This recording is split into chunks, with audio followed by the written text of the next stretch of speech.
Okay, if everyone's all set, we'll get underway. So this is the meeting scheduled for second meeting for today, 1 p.m.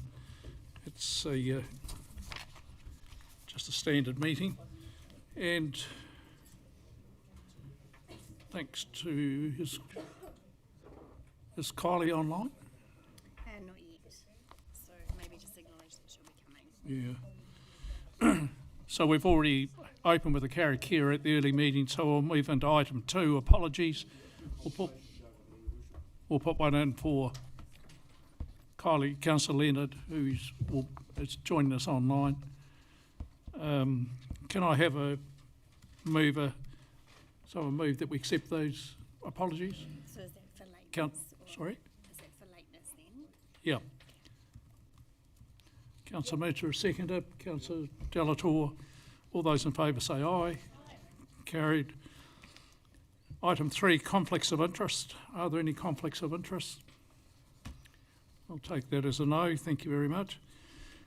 Item 4.1, there were 2 minutes on this day, so the confirmation of the first set of minutes. Are there any amendments required to that? No. Someone like to move that we accept those minutes? Councillor Cameron, seconder. Councillor Foreman, thank you. All those in favour say aye. Contrary no. Carried. 4.2, confirmation of the second set of minutes for that day. Are there any amendments before we adopt them? Anyone has? No, thank you. Can we have a mover for that? Councillor Taylor, seconder. Councillor Westerman, all those in favour say aye. Contrary no. Carried. Thank you. There is no one who asked to speak at the public forum, so we'll move on to item 5.2. Proposed amendments to the delegation manual.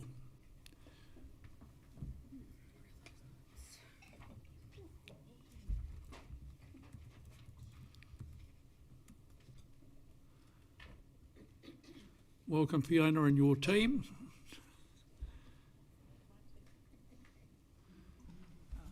Can you hear me? Okay, yes. Kia ora koutou, I'm Fiona Bramwell, the corporate solicitor. With me are Heather Williams, the resource consents manager, and Kath Green, the rates manager. So the paper before you proposes delegations to be made to the Resource Management Act 1991 and the Local Government Rating Act 2002. Oh, sorry. So these two pieces of legislation, oh, that's really loud, are the only two pieces of legislation that require council to make delegations. All other pieces of legislation that council is involved with can be delegated by the chief executive. This one cannot, these two cannot be. The current RMA delegations were made in 2018 and need updating as some of the role titles no longer exist. Bills proposing to replace the RMA are expected to become law in the coming months, but the RMA will continue in effect for another 2 to 3 years during a transition period. The rates delegations were last updated in 2024. Since then, a new role has been established and another role title is about to be changed. Between the agenda produced today and today's meeting, a decision has been made to change the role title of the rates manager to rates team leader. This is to better align with similar roles across council. The role itself is not changed, it's just the title. We are happy to answer any questions you may have.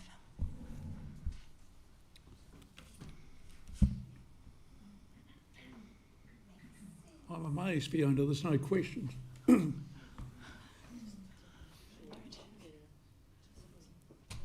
Through the chair, I think the changes make sense and I'm happy to move. Is there a seconder for that? Councillor Foreman? Any? Councillor Campbell? Yes, no questions, just a statement. all very well, but there's no mention of changing financial delegations, which after 2022, this Chief Executive was granted unlimited carte blanche signatory authority. Major spending decisions, I'll put a number at 500k up. I say need to start coming to elected members individually, not individual elected members, but individual decisions, rather than disappearing into one very large package every annual or long-term plan. That did used to happen for 2022, I believe, and I think the recent 600k works on Roberts Street, which achieved very little as far as I'm concerned, well highlight that shortcoming. Good governance isn't about elected members trying to run organisation day by day. It's about ensuring that important decisions remain visible, transparent and democratically accountable. That does not currently happen and it needs to change. So for everyone present, it would appear we're in debate mode. So Councillor Taylor. I think it's a common sense agenda item and I speak in favour of it.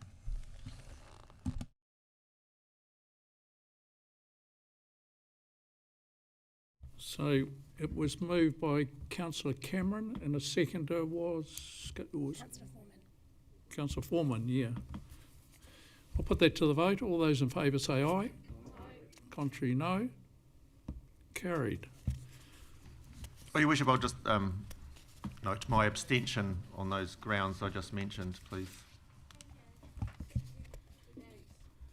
Duly noted. Item 5.3, final statements of intent for the Council CCOs.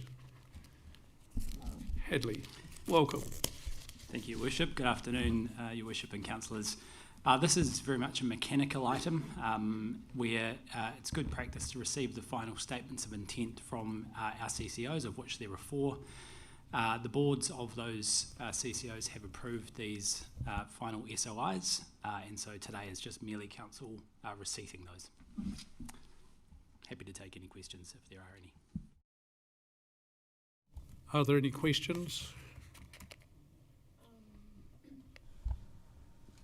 Thank you, Worship. It's Councillor an academic. Greenslade, please Thank proceed. you, Worship. It's an academic question, Hadley, and you probably can't answer it. But is there any work going on with the CCOs as regards to the amalgamation process?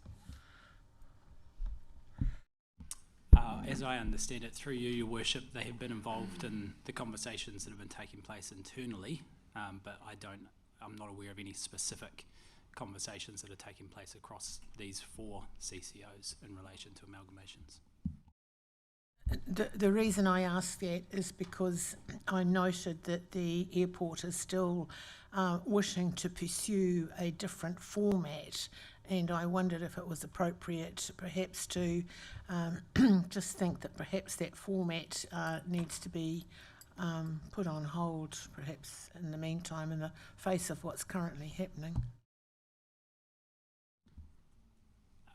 Yeah, well, through you, Your Worship, I guess the members of the TAA that sit on council could present those views, I guess. So it's only the statement of intent. It's not as though we're going to do it, is that? Or am I reading too much into that? So through you, Your Worship, so the statement of intent essentially sets out what the council-controlled organisation is intending to do for the coming year, and that year started on 1 July.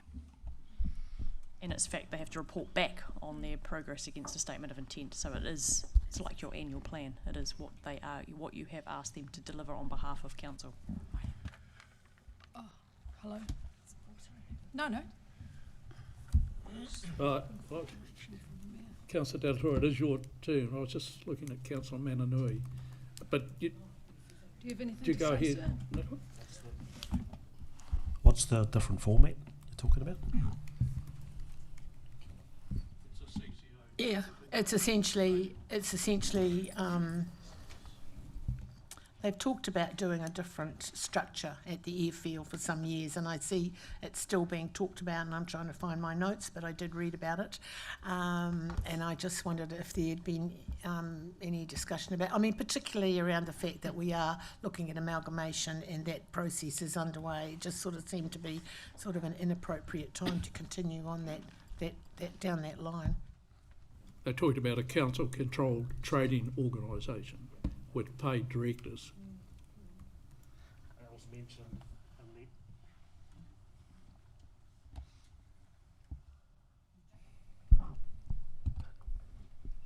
It's mentioned in there, but there's no serious discussion in and around that. What we are doing is pursuing a new master plan, which will answer a few of those questions, I think. Councillor Delator, I cut you off. Councillor Mitch. And do we just clarifying for my own understanding, with the statements of intent coming from the CCOs, I'm assuming we've given them a letter of expectation as well? Or does that come? I can turn this up. Through you, Your Worship. For the destination Great Lake Taupō, Council did provide a letter of expectation, which was circulated to elected members, I think, in December, which we provided to them just before Christmas 2025. In terms of the other CCOs, we haven't traditionally provided a letter of expectation. We've just provided any comments when they provide us with the draft SOI, which has to happen by the end of March. Yep. Oh, now I'm back. Hello. Hello. Hi. Please go ahead, Tell Councillor. this meeting's going to get a bit given our morning. I was also after a bit of clarification. From here, sorry, what happens next? My understanding, I had thought, obviously not correctly, that there'd be someone here from each of these organisations that would be asking some questions to. Are you the wisdom of all? Can we do that? Or do we? When do we next hear from these? CCOs to be able to do that? Just an overall process. Sure. Through you, Your Worship, I wouldn't proclaim to be that. So they are required to report to Council within 6 months of the adoption of the Statement of Intent, so you will hear from them after 6 months. There's also an annual report which is provided to Council similarly in timeframes for our annual report. So the end of the financial year was 30 June. They provide an annual report within 2 months, which also comes through to Council. But what you will then see as we now lead into the next statements of intent, we will produce a letter of expectation which goes into next year's SOIs as well. So it's kind of an ongoing process, but in terms of reporting back, it's 6 monthly and then an annual report as well. Understood, thank you. I guess, Hadley, Councillor Foreman. Just a real quick clarification one. Is there a reason we don't do a letter of expectation to the others, or at least the Taupō Airport one? Through Your Worship, I'm not too sure why there's never been a letter of expectation. We've actually only provided one to DGLT, I think probably the last 2 years, and I think part of that was because it was felt that the review of the draft SOI was sufficient in terms of providing feedback. So in terms of a sequence, the draft SOIs are provided to Council for comment at the end of March. Then comment goes back to the boards by the start of May, and then they finalise those at the end of the financial year. So traditionally, that approach, which is actually mandated through the Local Government Act, has been sufficient. A letter of expectation was requested by Council, I think probably 2 or 3 years ago in relation to DGLT, which we then implemented. It's not a requirement under the Local Government Act, but it does provide input to the board as they're drafting the SOI, so that kind of gives 3 steps in the process.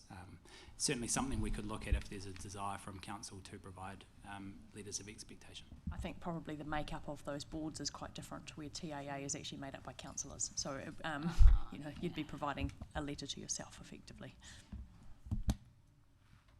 Councillor Campbell. Yeah, just through the chair, as a member of the TAA, just kind of like what Julie says. I mean, it's not a proper CCO. It's not a proper CCO, which is the direction certainly the airport manager has indicated he thinks would be a good idea for us to go, and the process actually started to kick off nearly end of last term, but then it got squashed and hasn't kicked off again and it's sort of sitting there in limbo. But yes. No, councillors voted against it. No, we never had a vote. It never got to the table. So, Councillor, No, never. It was it was a paper, but it got withdrew before it even made it to council table. So, Councillor Kim, I just need to clarify that it is a CCO currently. What he's talking about is the CCTO, is Council Controlled Trading Organisation. And I just like to record my potential conflict of interest, because I do not support that. That means employing paid directors to come in and run the organisation, and where the state of the airport and the aviation industry is at the moment. That's just, I don't believe is an option. Councillor Cameron. I was just going to also point out that DGLT is funded by the council, so there's another good reason to have a letter of expectation go out.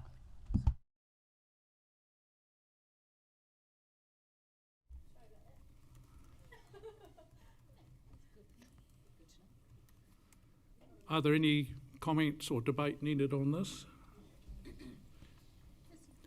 Someone like to move that we accept the report? Councillor Rankin, seconded by Councillor Western. Put it to the vote. All those in favour say aye. Contrary, no. Carried.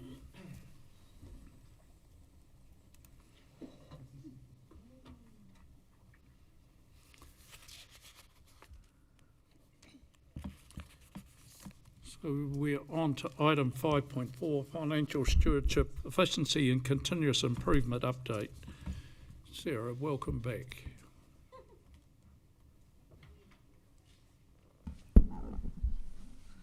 Thank you. Now, look, I do want to talk about this for a second, because I guess what we've reflected on is that maybe as an executive team and council, because this isn't just us alone, right? We haven't done maybe a perfect job of communicating some of our challenges, some of the things we've already done, and some of the things that we are planning and wanting to do going forward to support the community, to again provide assurance about financial stewardship, efficiency, continuous improvement, as well as the elephant in the room, which is rates. I think the report provides a good update on that work, so the work that has been underway. I think it does a good job of talking to the cost pressures and noting depreciation was our single largest cost inflator, and that was 14.6 million over the 5 years, which is an average of 3% on rates per year from depreciation alone. So that's probably quite helpful for both council and the community. And then also having a look at your operating expenses, which are large buckets of funding, and your salary and wage costs, and breaking that down to what activities have actually been the driver of those costs. And as you can see, critical infrastructure, and particularly your water services and your waste and environmental management, which a lot has been driven by the increase in Class 1 landfill levies from $30 to $70 per tonne, which is 133%, as you can imagine, has quite an effect on operating costs over that 5 years. And all the largest cost drivers, the 5 largest, are all council core critical infrastructure costs that have really increased in light of inflation and what we know are our infrastructure challenges. So again, interesting to have a look at where we've managed as a council to offset some of those costs, and that has been notably in your community leadership, regulatory and strategic property areas, community facilities and district development, which have had to keep the costs down, and that's reflected in your financial strategy. It's reflected in a number of documents that council's adopted last long-term plan, and specifically actually a prioritisation of the waters work we knew that needed to be done.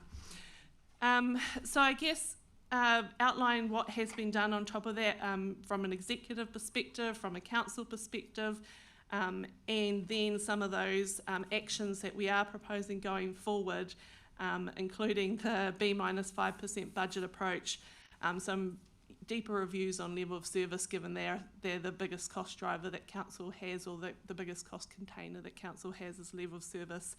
Then just probably outlining what we want to do from a reporting perspective, ensuring we're continuing this conversation with the community and council on a regular basis, and proposing putting some monthly reporting through to the performance report.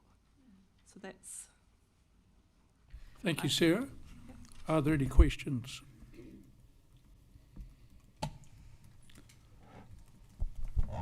Councillor Woodward.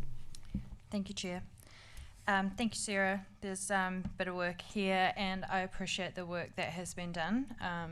There are a number of my questions in here that have been answered, so I'm grateful for the work that has been done.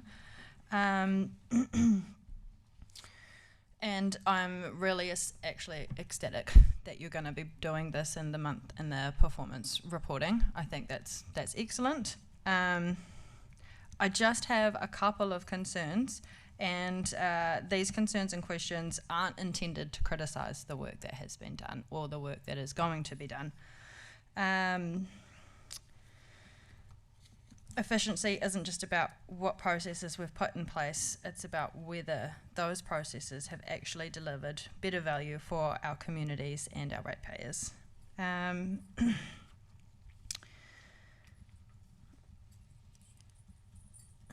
The report says these measures have moderated the impact on rates. Can we quantify that? Like, what would the average rates increase have been without the claim savings, and what was it after the savings? Yeah, so through the Chair, just clarifying, do you mean as far as the activity drivers are concerned? Because that's been quantified in the table. So the cost containment, for example, community leadership, regulatory and strategic property, which I know is a big kind of bunch together. Yeah. But that's because we changed our group of activities definition last long-term plan, so we didn't have a one-to-one match. So just so you know, but that has a $2.4 million decrease. Now, if you added inflation to that, the amount that has had to be cut from that activity is the 2.4 million, or those activities, plus the inflationary impact. So there's been a lot of budget control to get that activity offsetting some of your more core infrastructure. So that's what we really saw last long-term plan, is councillors around the table trying to prioritise that water stuff, and then what can we do from a wider perspective across the organisation to then offset that, because we knew we had affordability challenges, particularly in relation to that critical infrastructure. And then I think every other measure, other than some of the broader ones, which I'm happy to answer individually, but I might not have the numbers. Oh, Jeanette's in the back, she might be able to help me. But I've kind of tried to put the exact financial impact on those as well. And with the change with the definition with community leadership and development, I have found it quite hard to do comparing. So, while I appreciate the work that is on here, I find it hard when we've had that difference in definitions. Yeah, so totally appreciate that. But as you can see, so water, waste, environmental management, transport, stormwater and wastewater, they didn't change. So you can see the large cost drivers there. If you added even all of the rest together, that is actually a net decrease in all of the other activities. So regardless of the makeup, so I understand the challenge, and it was frustrating for me too, because it would have been good to have the exact activities. But if you added those all together, and again, I wanted to make sure we did this off publicly available information so community can verify this. If you add those all together, it's actually a net decrease in their budgets over the 5 years. Again, if you add inflation onto that, that's significant budget savings in those activities. Just as an aside, Councillor Woodward, we've got government actually mandating our groups of activity structures going forward too, so we will have to have a change. I think, we struggle internally with trying to make sure that people understand what's changed, but once that's in place, which looks like we're getting pretty soon, then it will be mandated by government. So normally we would have come to you for a decision, but it's going to be forced.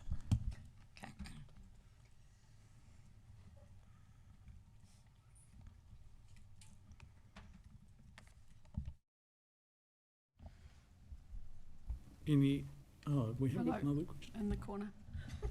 Councillor Delator, sorry, Councillor my Corner. blind spot there. Thanks, Sarah. Just reflecting on the AI-enabled savings, sort of 4,118 hours. I wonder if you had any comment on how that's translated into like tangible ongoing benefit or cost reductions, as opposed to sort of one-off, which is sort of next question in and around that is looking sort of 3 to 5 years. Is that the biggest opportunity to permanently reduce costs for us? Alongside, you know, obviously levels of service are going to have to be discussion with the community, but I'm trying to get your gauge on areas outside of levels of service that we might be able to look at.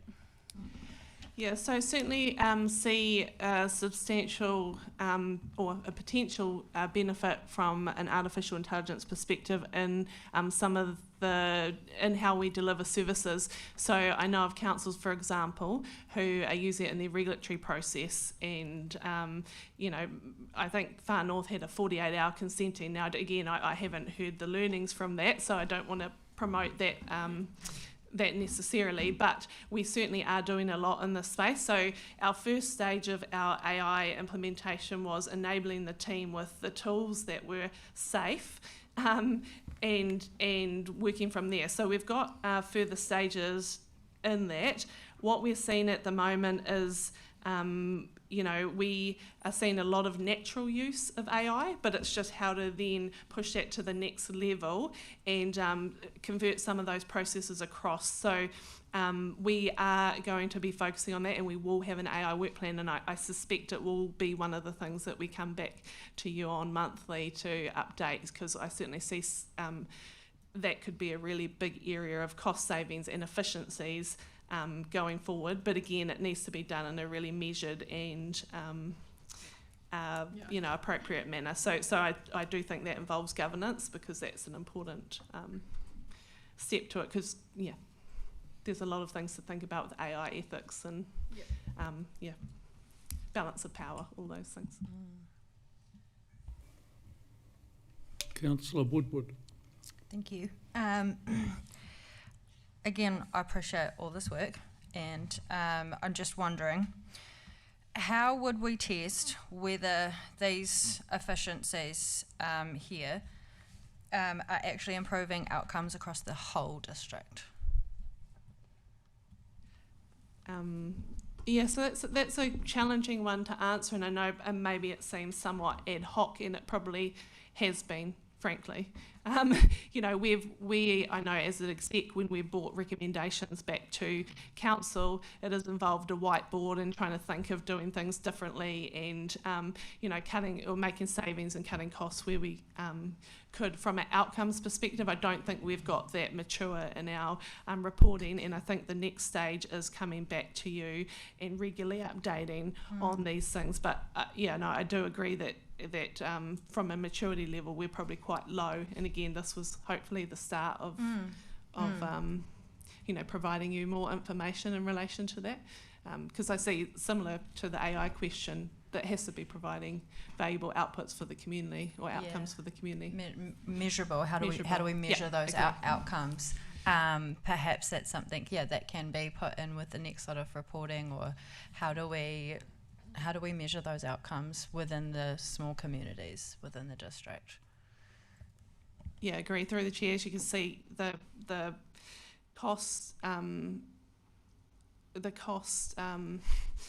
challenges, I guess, particularly in relation to that critical infrastructure, have been so great that, again, it's created an environment where we've had to kind of think on the fly, and that includes around this table. And I remember last long-term plan for all of you that were here, and we were sitting here going through projects and trying to, you know, make changes on the fly, and it isn't the best way to do it. And that's again why we hope this is a step towards maturing that slightly, and then builds on the level of service conversations that you guys will have to have with the community, because those will be really important.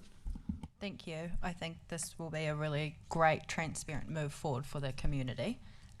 Just lastly, will the proposed August efficiency reporting include clear baselines, annual targets, dollar savings, FTE contract numbers, service impacts, savings, and whether each saving is... Sorry? We have had a look at what we could do, again, moving from where we are at the moment to a more mature level of reporting. It's probably going to take a little bit of time, but we will be proposing a number of measures. Look, Julie is your one staff member, and I don't propose there'll be a lot of staff metrics in there, as well as the staff one's really challenging. And Councillor Woodward, I just note some, previous requests to look at, how we benchmark, I guess, staff, and that's challenging in the council environment because you look at level of service. If we mow our lawns, for example, 3 times a week, and our neighbouring council mows them 1 time a week, once a week, how can you judge what has the right level of staff for a particular department? We are so different in the services we provide because we do talk to our communities and have agreements with our community on what levels they wish to, again, the outcomes actually. Perhaps just adding, to understand where you want to go, Councillor Woodward, I guess we're trying to move in this direction but do it within the existing resource that we've got. So I suspect it might not meet your expectations in terms of what you've just outlined then, but we're kind of working in that way, if that's okay. Thank you. Can I just clarify as well? They're not necessarily my expectations, they're my community's.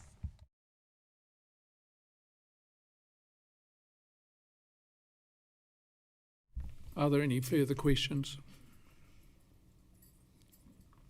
Councillor Cameron?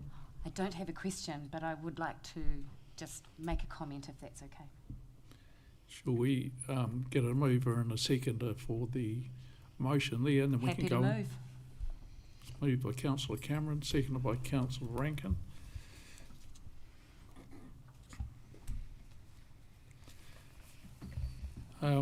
So we're into debate now, so Councillor.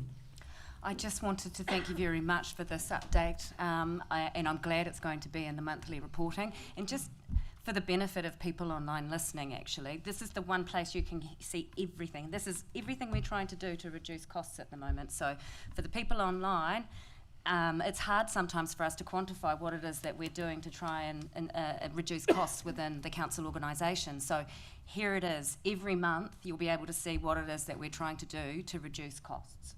Thank you. Thank you, Councillor. Councillor Campbell. Yeah, look, I've a little statement about this. Look, transparency after decisions is not the same as democratic control before decisions.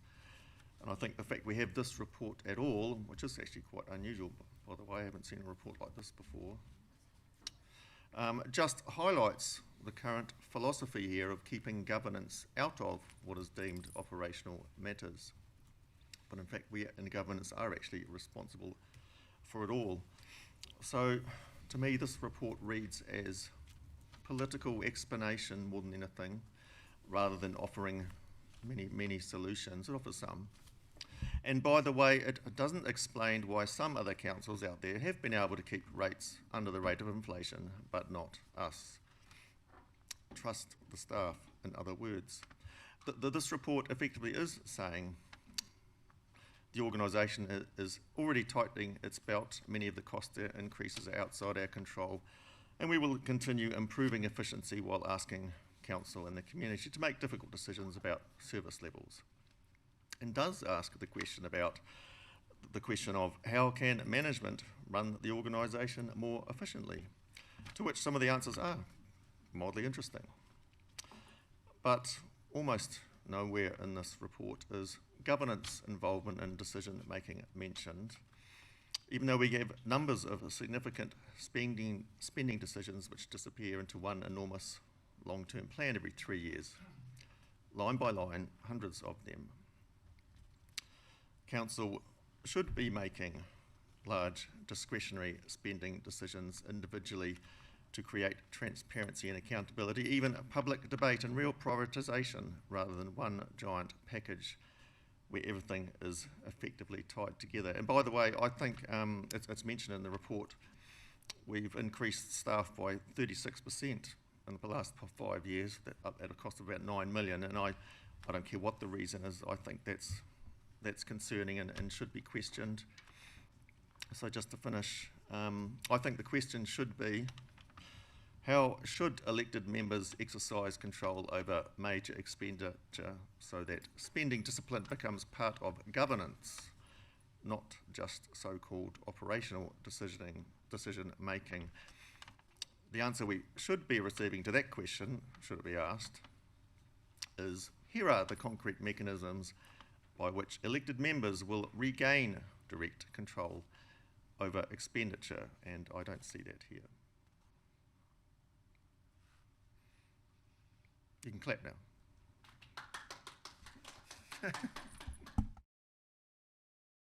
Thank you, Duncan. Don't get any pushback from me on that, Councillor Cameron. Just to respond to that, I note that this is a direct result of what we asked the staff to do. This is the cost saving that we asked them to do, which was a governance decision. So I'm not sure I follow you on that one. This is what we asked the staff to do to keep the annual plan percentage to what it was. We've directed staff to look at fuel efficiencies. We've directed staff to find efficiencies throughout the organisation, and this is a report coming back to us to tell us what they've done. I think this is a direct reflection of governance. Through the chair, yeah, perhaps yes. Perhaps in that respect, it is. But I still maintain, and I have maintained for some time, and I think I wanted to come up in a future debate, that individual decisions on a lot of these major expenditures should be at this table, getting voted on, and not just slipped into a long-term plan and happening without our full examination of the options, whether we should be doing it or not. Because sometimes I think essential work is essential. The word essential is a subjective term, and I don't think those bigger decisions are not coming to us enough. Through the chair. Councillor Woodward. Thank you. Sorry, Sarah, I know you've gone and we're in debate now, but Councillor Campbell's comment before about our 36% increase in staff. So it's personnel costs have increased by 9.5 million or 36% over the 5-year period. Is that, I'm just querying how we measure that against other councils. Are they in, similar boats, because this is reflective of market wage inflation and new positions required to meet compliance, growth, etc. So would other councils be around the same percentage increase over that 5 years, would you say? I can't comment necessarily on other councils because I didn't look at other councils, I looked at us, but the 36% certainly is not a 36% increase in staff. So just wanted to address that. The 36%, as you pointed out, is personnel costs. Yes, so we benchmark our staff costs against market inflation, which is government and private mix. And again, like other councils do.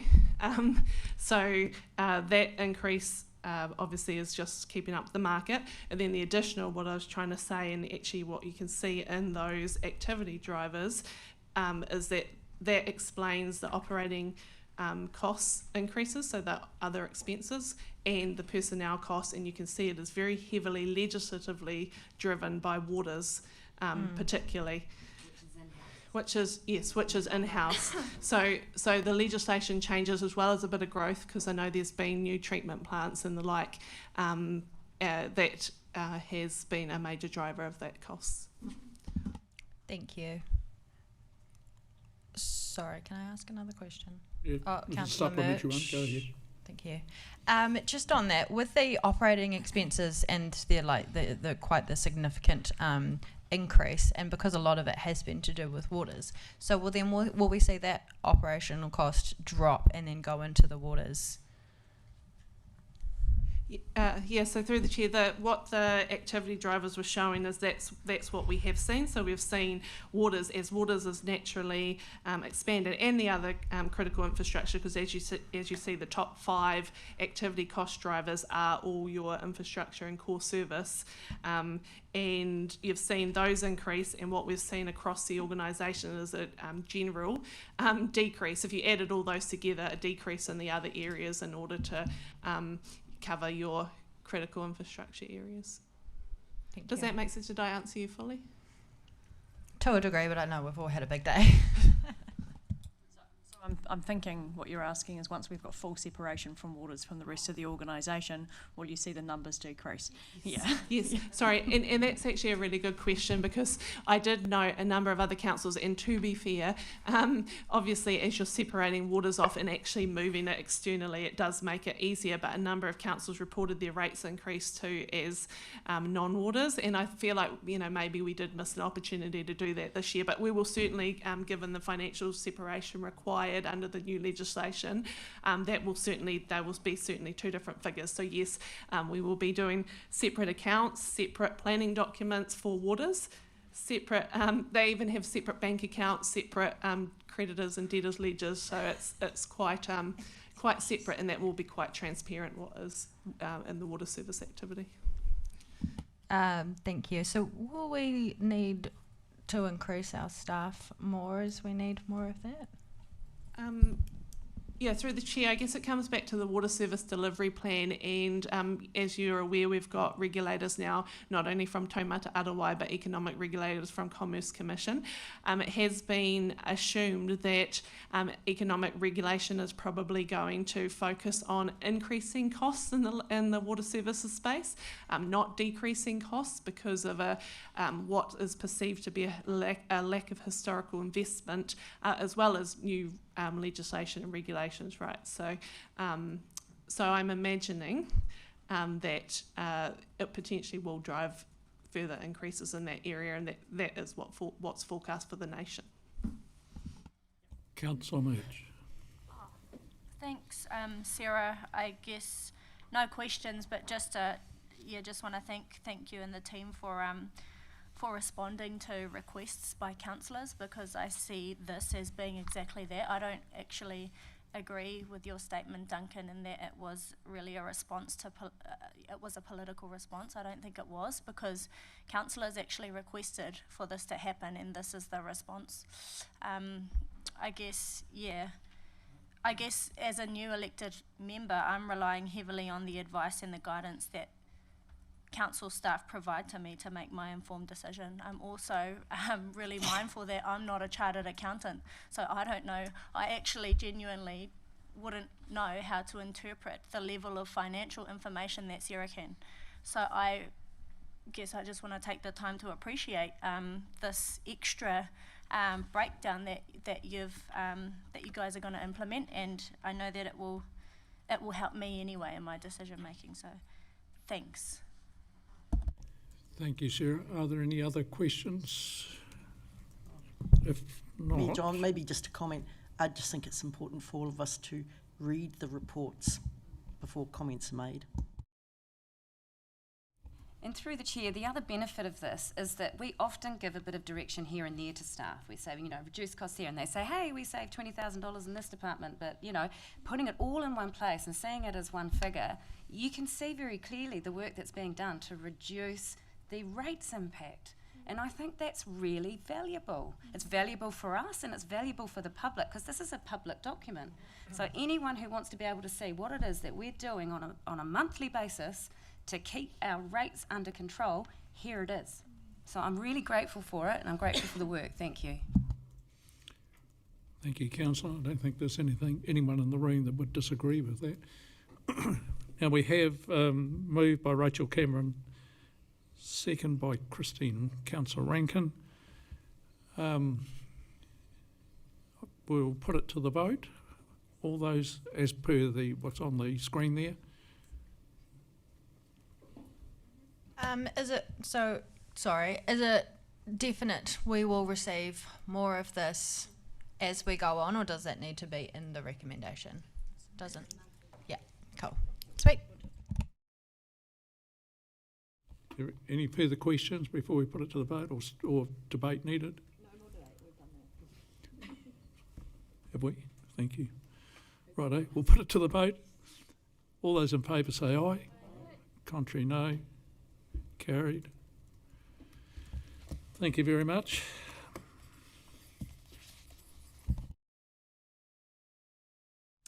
So the next one is me, is the performance report. I'm almost tempted to say you actually know exactly what we've been up to after the last month, given all the conversations today.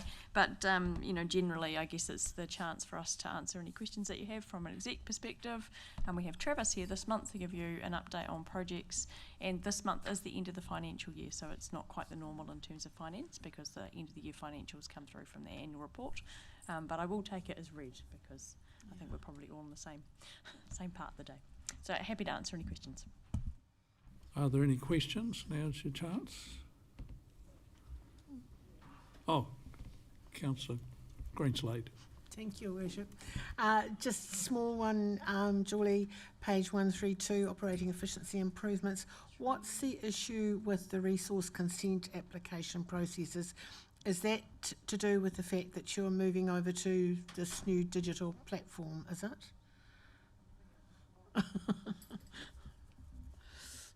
Can you just point me to where you're...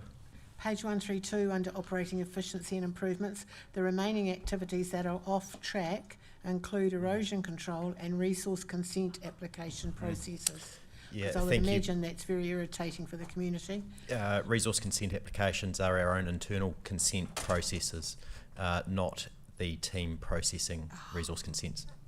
My apologies, Warwick, I should have picked that up straight away. Yeah, exactly. Sorry. So we have a number of consents that we're applying for. Our ones. And these are the ones that were identified Yes. for us to do. I understand So this section of the report, our business plan, is our internal, how we track projects internally and allocate resources. And so it's just saying some of our internal process around resource consent applications. Thank So you. That was apologies, I just- should have picked up that too. I'm sorry, I Apologies, Warwick. thought it was, you know what I thought it was. Yes, thank you.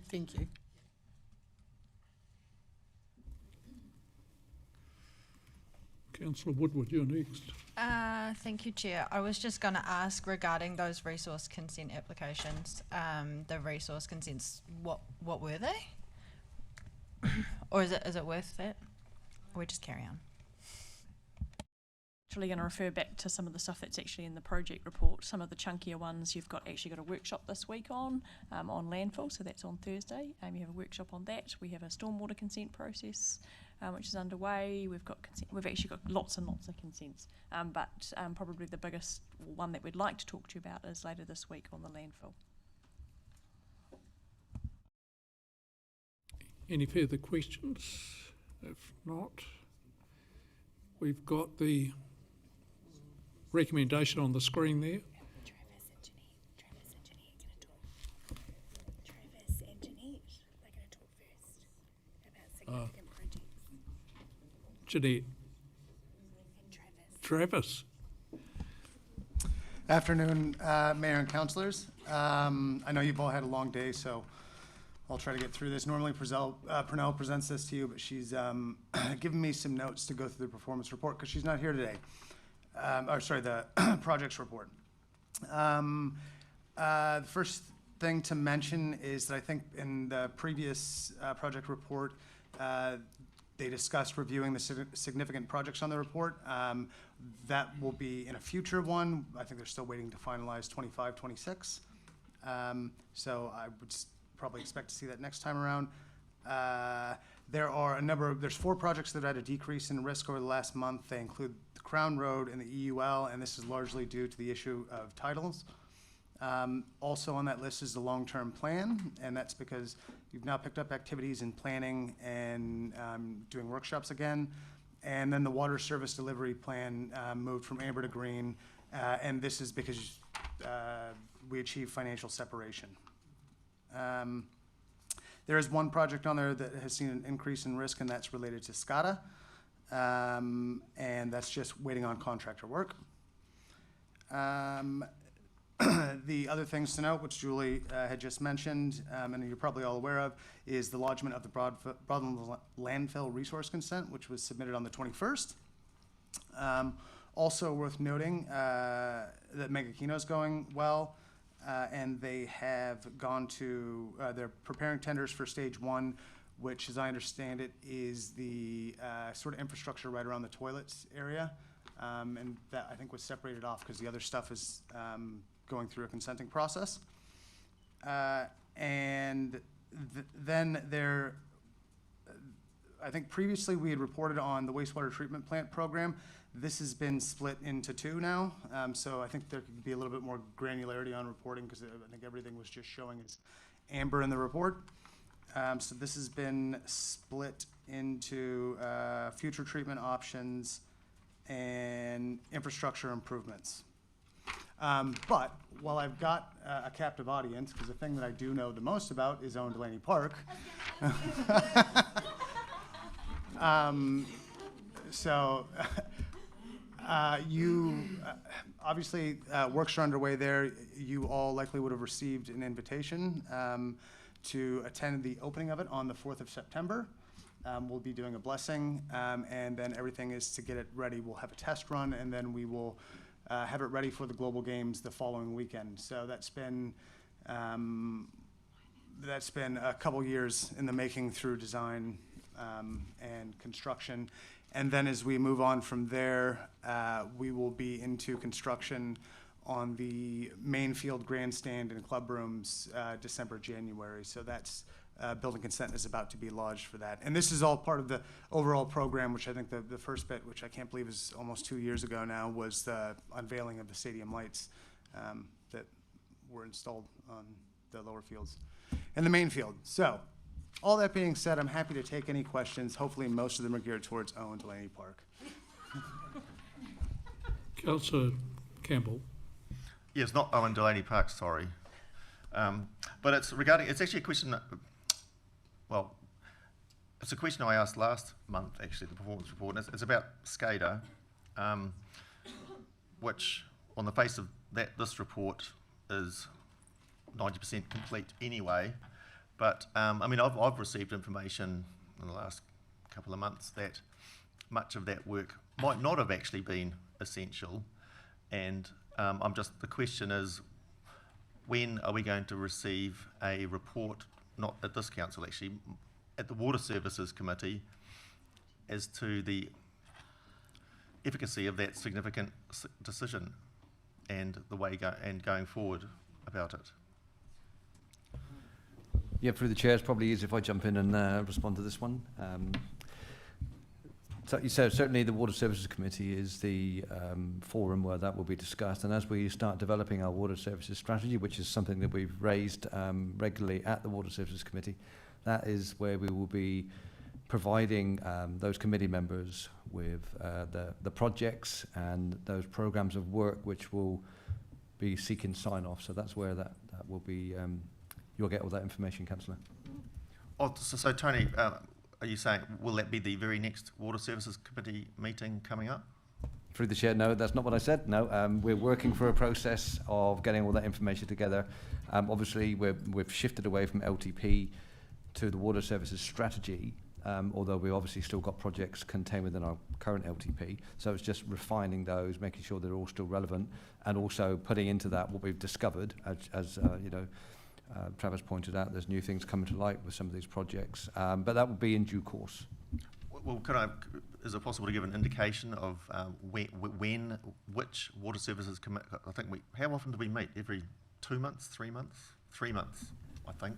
Through the chair, just to correct your memory there, we meet every month, and we're obviously still in the infancy of the Water Services Committee. So, like I said, I haven't got the programme in front of me, but we've got a deadline anyway with our water service strategy. So rest assured that information will be coming to you. So at a guesstimate, 6 months' time, 3 months' time. He's trying to avoid answering that because he doesn't know, Duncan. You know, just. Well, through the chair, I mean, we've got to get our water services strategy across the line by July next year. So we're following the same timeframes as they are with the LTP. And you would already notice that you've got LTP meetings popping in your calendars. But with the water services strategy, we're going through the committee on that process. But there will be obviously around this table as well. Over the next couple of months, that's what I can say. Are there any further questions? Councillor Woodward. It's just a really easy one. Does anybody have that email with the invite to the Crown Road opening? Because we don't have it. Can we forward it to us, please?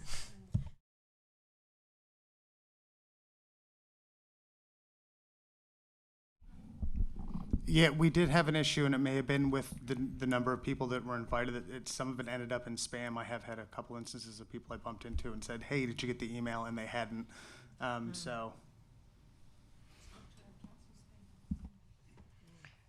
So Jeanette, is it your turn? Please. Thank you, Worship, Councillors. As was mentioned earlier, this is a shortened report because we're still working through the final financials for the annual report. That process is going well. We've had a pre-final audit and they got through everything they needed to do in that audit. So, and we're charging ahead with all our work, which is great. So the report only covers the latter half of the financial report, which is the capital performance. So, and I apologise, the numbers look a little blurry on my screen anyway. We achieved $67.97 million worth of capital expenditure at the time that I wrote this report, which is 72% of our forecasted budget. And the rest of the report just covers off the TEL fund and the approvals by the CE. The TEL fund has had a bit of a bumpy road with the Middle East, and that's still happening. So just expect to see that maybe just to go up and down a little bit over the next few months, but it's holding reasonably steady. That's all I've got. I'm happy to answer any questions, but I don't have a lot to tell you.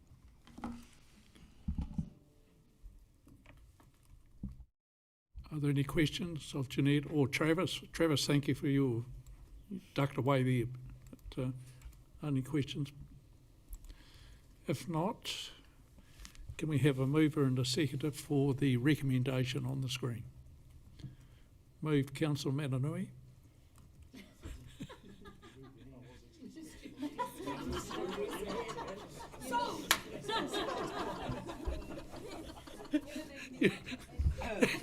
Be careful, you'll end up buying the farm.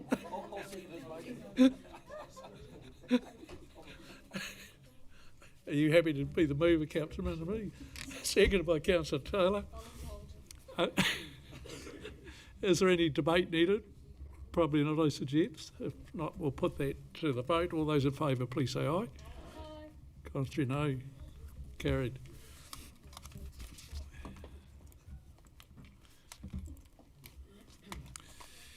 Now, the next item is 5.6, electoral system for 2028-2021 triennial elections. Ms Watts has been dying to get to the other end of the chamber to present this.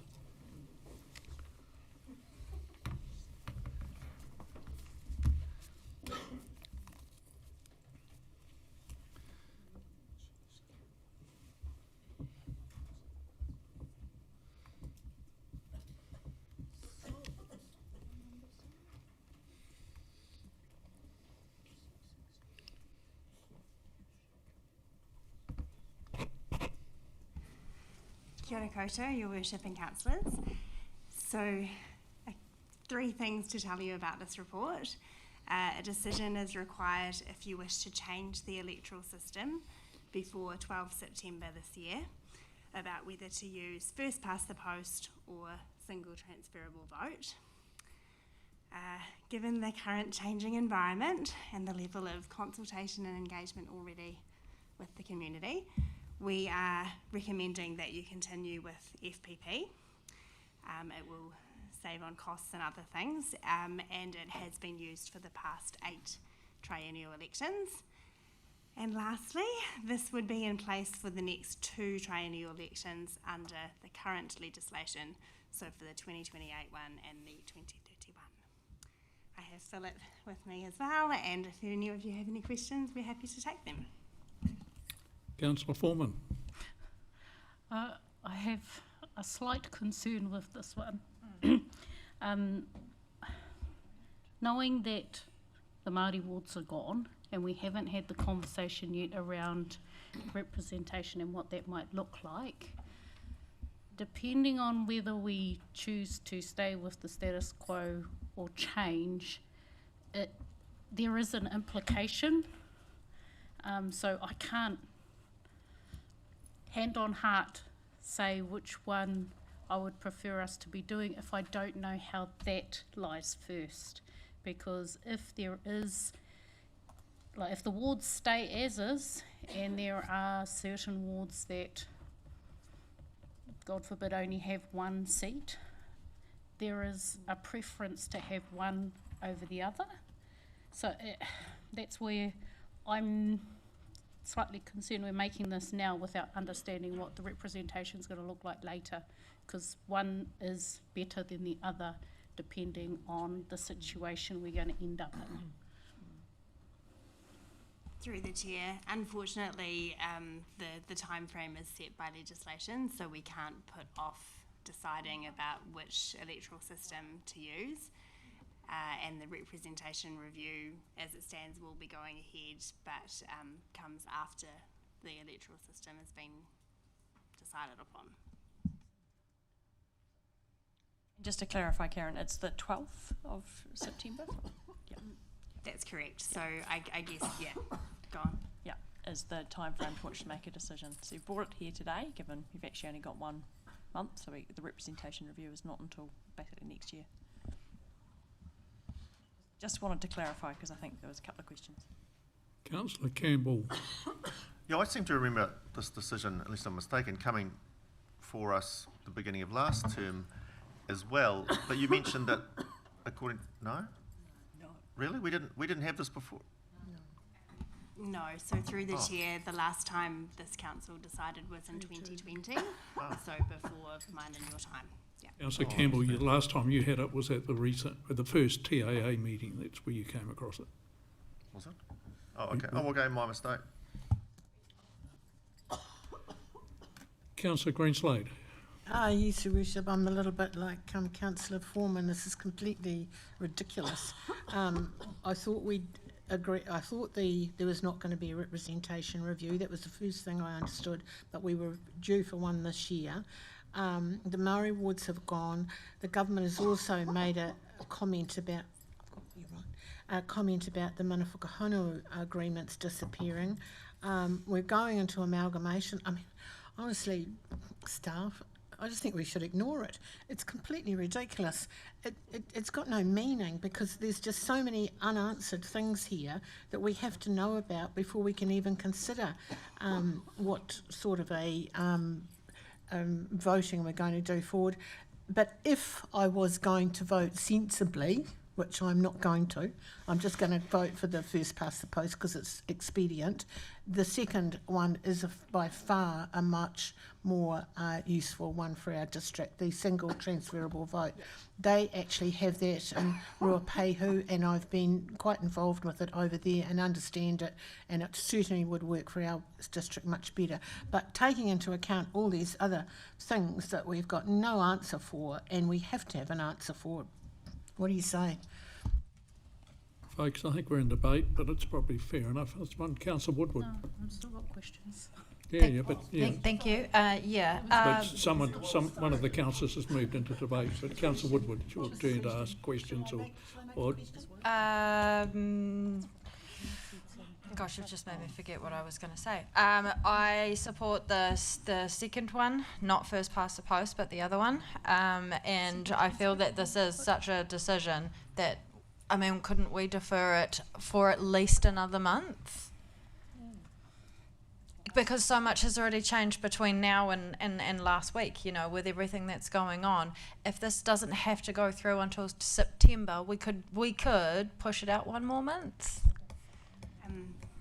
Correct. The decision to change needs to be made by 12 September, so there is another council meeting on the 25th of August, so you could defer it to decide then. I'm looking at Julie. No, I actually was just going to say, Karen, obviously when this paper came up, we talked about, well, you could wait another month, and I said, no, let's just get it done. So this is why it's on the agenda. It's Julie's fault. Councillor Cameron. I was just going to ask what the timeframes and process would be if we did want to move away from the recommendation to the SVT. Like, what do we have to go through in order to achieve that outcome? Yep, so either way, we need to make a public notice in the paper by 19 September. so that's to say which system will be used. Given that for the last 8 triennial elections we have used first past the post, and it's been some time since district health boards used STV, there would be a bit of education required for the community to understand how it would work, and so that would involve a bit of resource and time to do that. Yeah. Sorry, just clarify. If I turn it off again, I'm never going to get it back again. Councillor Taylor, followed by Sorry, I haven't got an answer to my question because it wasn't quite what I meant. I also wanted to know about consultation and what the process is to change the system. If we want to change it, what is the system and why is it that you're recommending that we don't? So you don't have to consult to change it. It is something that you could choose to do, to hold a poll. The alternative is that if 5% of electors got together to demand a poll, that's another way that it could be changed. But you're not obligated to hold a poll.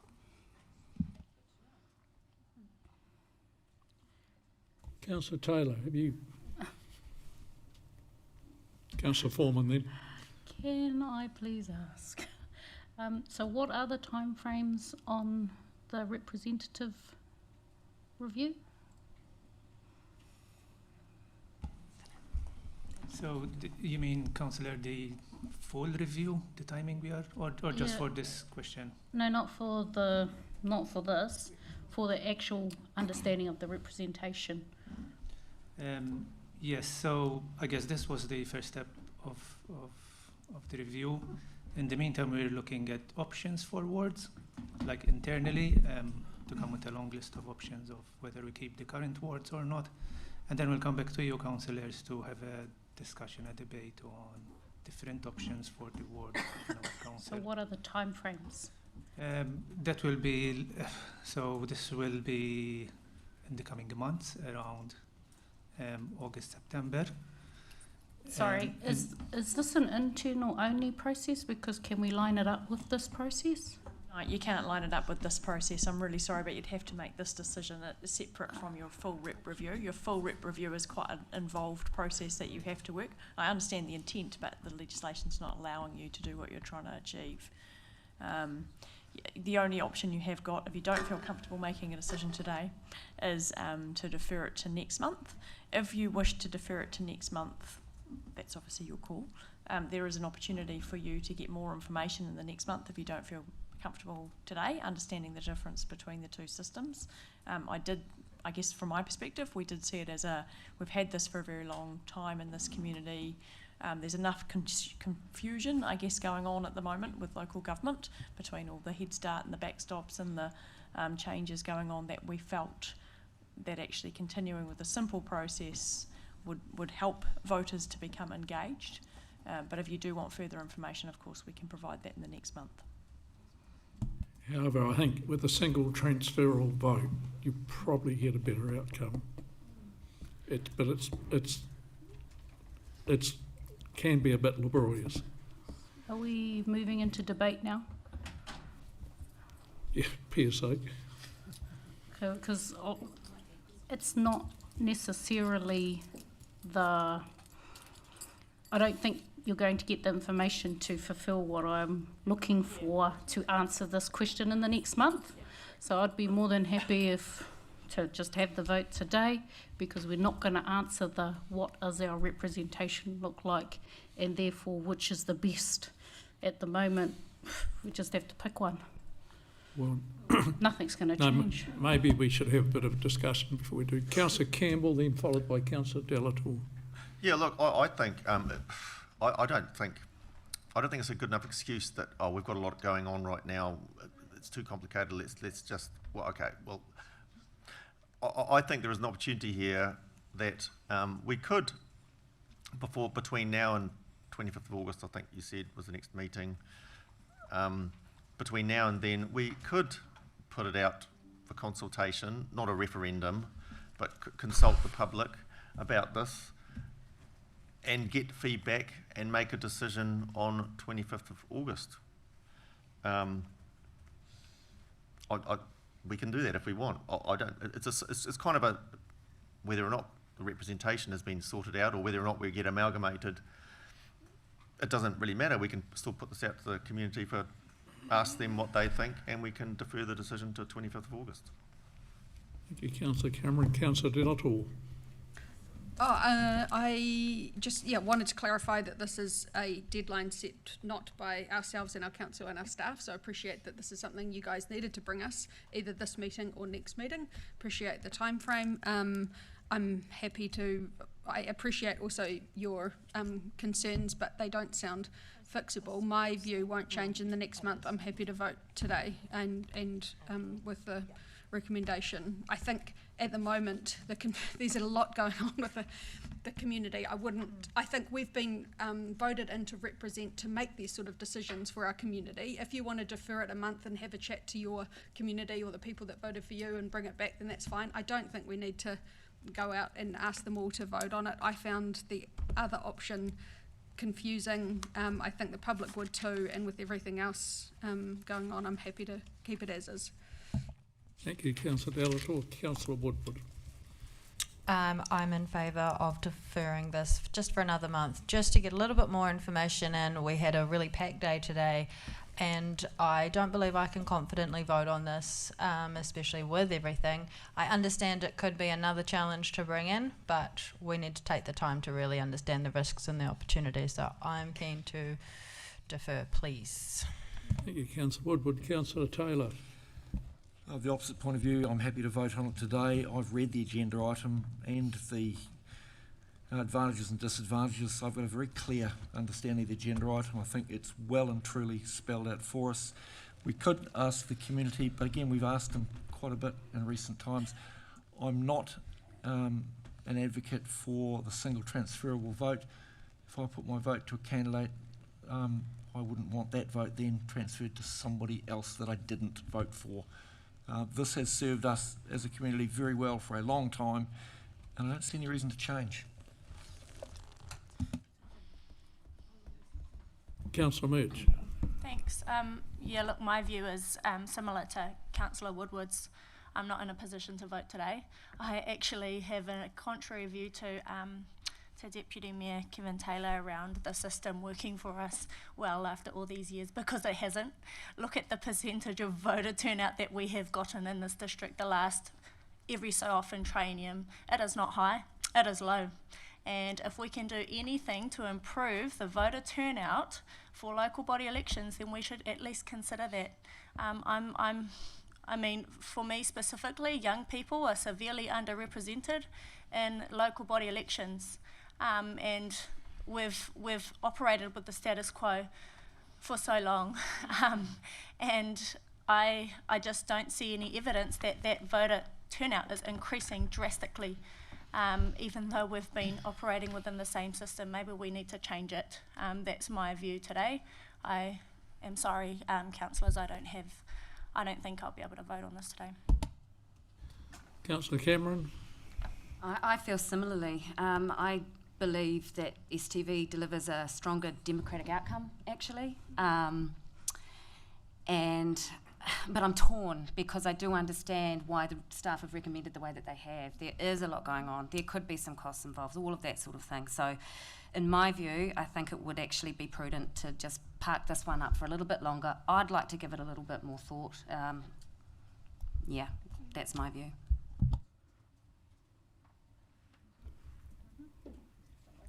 Councillor Campbell.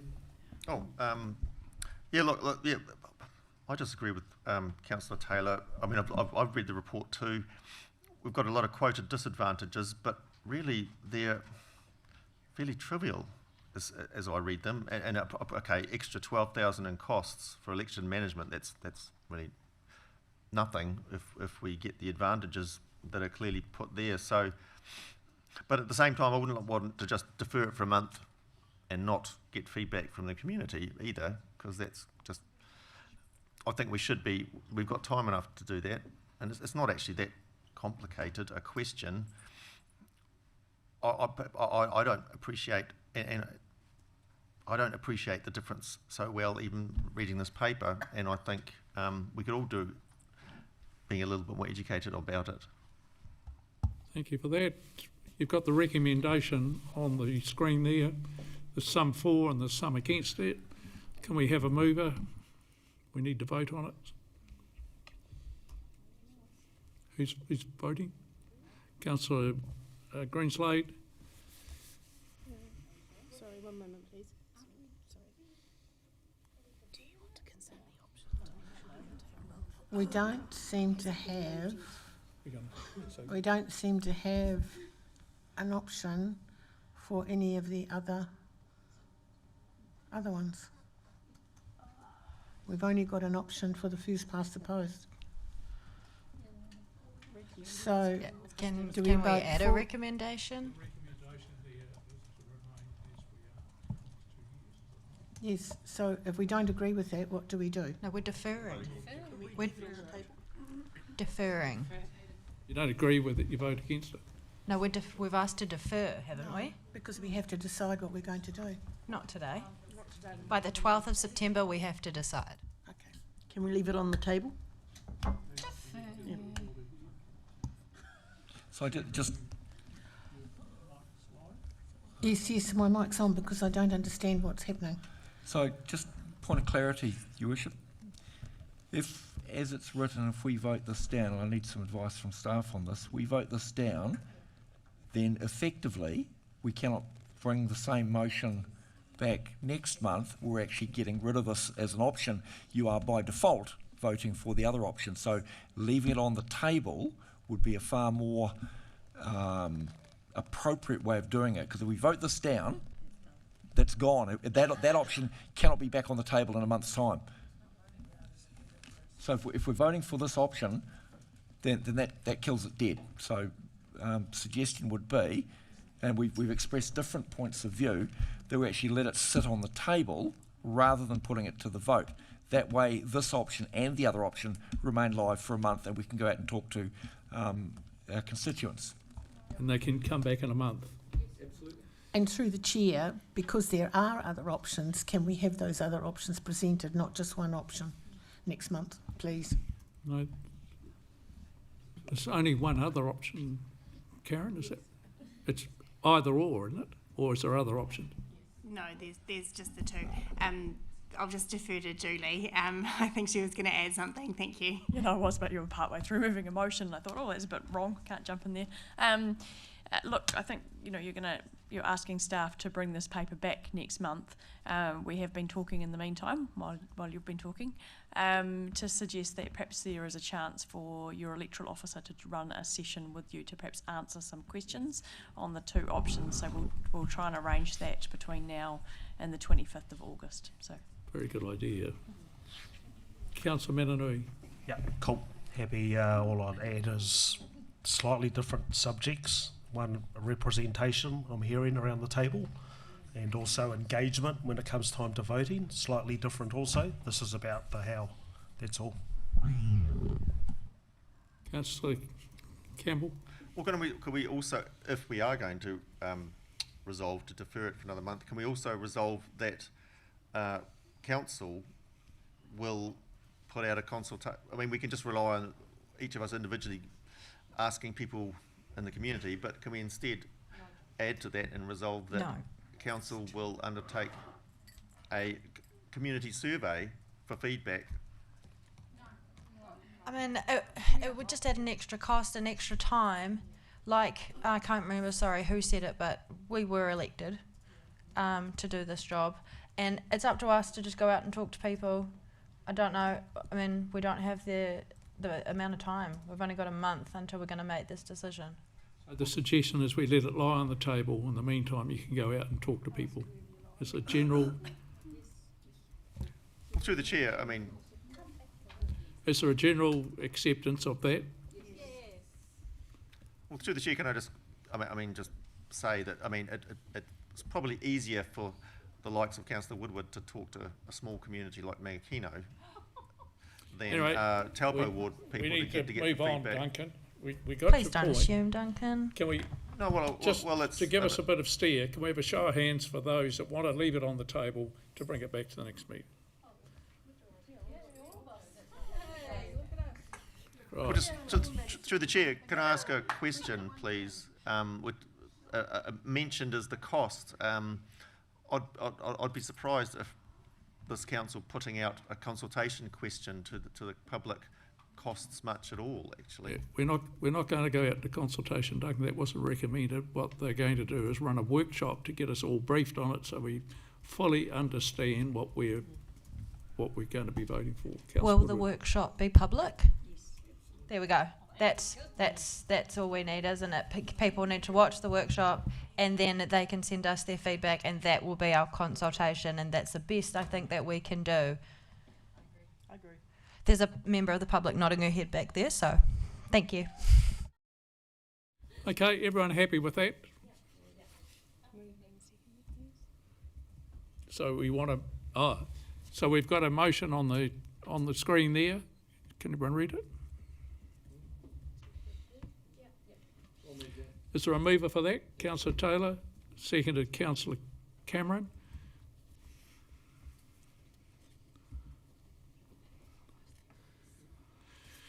Put it to the vote.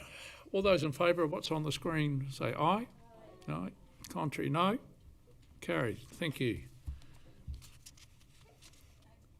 Thank you, team.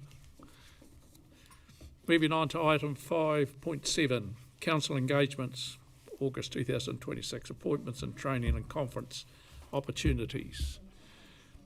Oh, Karen, please. Kia ora anō. So the only changes are that there's now a workshop on planning reform on the 25th of August, 10:30 a.m. to 11:30, so the same day as the council meeting. And then it was just for you to approve or decline attendance at the super local. Just to note that usually we'd budget for 3 members and the mayor, but given that it is held close by in Rotorua, that's why we could accommodate more. But anyway.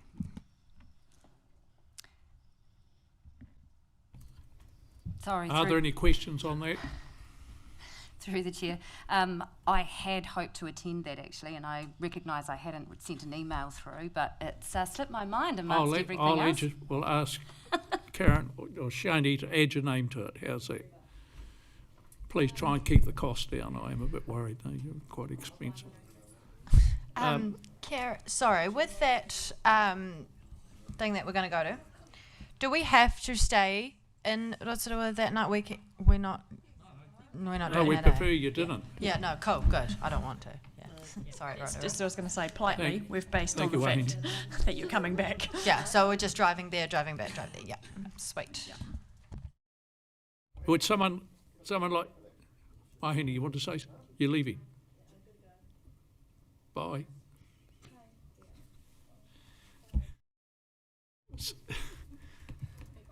So would someone like to move what's on the screen there?